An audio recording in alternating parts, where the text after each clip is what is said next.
But first, the damage left behind by Helene in western North Carolina is really harrowing to see. We are really getting an idea that building back will be a very long undertaking, and many are wondering what had to happen for this storm to be so disruptive.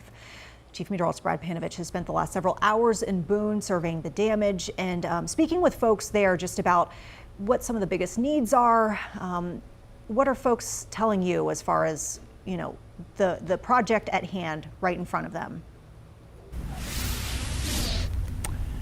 Yeah, it's overwhelming in many aspects because there's just so many things that are happening. Behind me, you see this giant pile of debris, and this is what's left of many folks' apartments. I mean, this is basically what's left of their belongings, what was inside the Bavarian Village apartments. They flooded with high water from the Winkler Creek over here.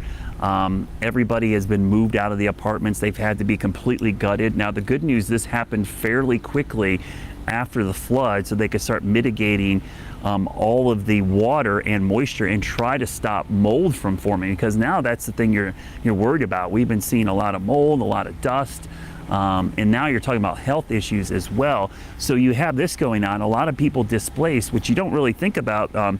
Where are people going to go? Housing is at a premium right now, so lodging up here is a problem. So one of the reasons that we've told a lot of people to stay away from the mountains and maybe not come up here for leaf season is because there's nowhere to stay, but that's also got a catch to it as well, because now that tourism revenue is lacking. So we were talking last hour about some of the things that the Chamber of Commerce and some of the towns that are opening back up and do have some services is maybe do day trips. There's nowhere for you to stay overnight, but can you come up here and maybe spend some money at a local restaurant, a local shop, maybe do some localized sightseeing and then head back home. So I think that's the real dilemma here, is people still need help. They're recovering, but we also need some of the tax revenue up here. And one of the things we're seeing from the charities up here, and we don't want to discourage people to donate stuff, but we're starting to get to that point in the recovery, Vanessa, where bringing bottled water and canned goods up here isn't where they're looking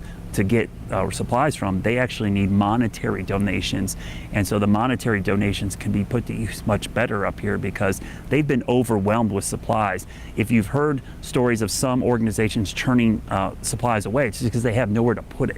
There's so much stuff coming up to the mountain that they can't store it anywhere, so they want the monetary donations so they can start getting the cleanup items, which is what we did last weekend down in Lake Lure, was power washers, buckets, Tyvek suits, respirators, goggles, things that you're going to need to clean mud, dust, and water out of these homes all over the mountain. So that's kind of been the big transition here in the recovery effort.